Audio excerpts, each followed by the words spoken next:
तर नमस्कार मित्रांनो, स्वागत आहे तुमचं राहुल ब्लॉग या यूट्यूब चॅनलवरती. आता आपण शेंगदाण्याचं कूट, गूळ आणि त्यामध्ये गोविंदचं तूप ॲड केलेलं आहे. आपल्या पिल्लूसाठी आपण लाडू करतोय. त्याला लाडू आवडतात. दिवसातनं कमीत कमी 2-3 लाडू तर त्याला देतो आम्ही. आता हे सगळं एकजीव करून घेतलेलं आहे. शेंगदाणे आहेत, पाव किलोच्या वरती असतील.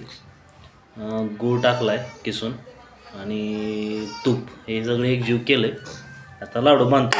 छोटे छोटे आपल्याला काय बांधता येत नाहीत, लेडीजच्या हाताला पटापटा बांधता येतात, तरी मी ट्राय करतो. तूप टाकलेलं आहे थोडं. ते गोविंदच्या बरोबर जे टोपण येतं आहे ते तेवढे 2 टोपण टाकलेले आहेत, त्यामुळे थोडे बसत आहेत आपल्या हाताला. छोटे छोटे लाडू करूया. तिथं सराचे पिल्लो चप्पल घालायची नाही, काढून ठेवायची. छोटे छोटेच बांधतोय कारण सटकतायत. मोठा गोळा घेतला की मोठे काही बांधता येत नाहीत आपल्याला. त्याच्या मापाचे आपले तिळाचे कसे, चप्पल काढून बस, तिळाचे कसे लाडू असतात छोटे दुकानात विकायला, त्या टाईपमध्ये बांधतोय. इथं पिल्लू बसला, इथं लाडूची वाटच बघत बसलाय. तर मस्तपैकी लाडू झाला की लाडू खाणार. कसं खाणार दाखव. इरबळ चप्पल लागते त्याला. खाली खेळायचं चल म्हणतोय. आता लाडू झाले की जायचं खेळायला, आहे ना दादा. मस्तपैकी शेंगदाण्याचे लाडू आमच्या दादूला, तो एकटाच खातो, बाकी कोण नाही खात. चांगलं असते, खायला पाहिजे, रक्तवाढीसाठी वगैरे.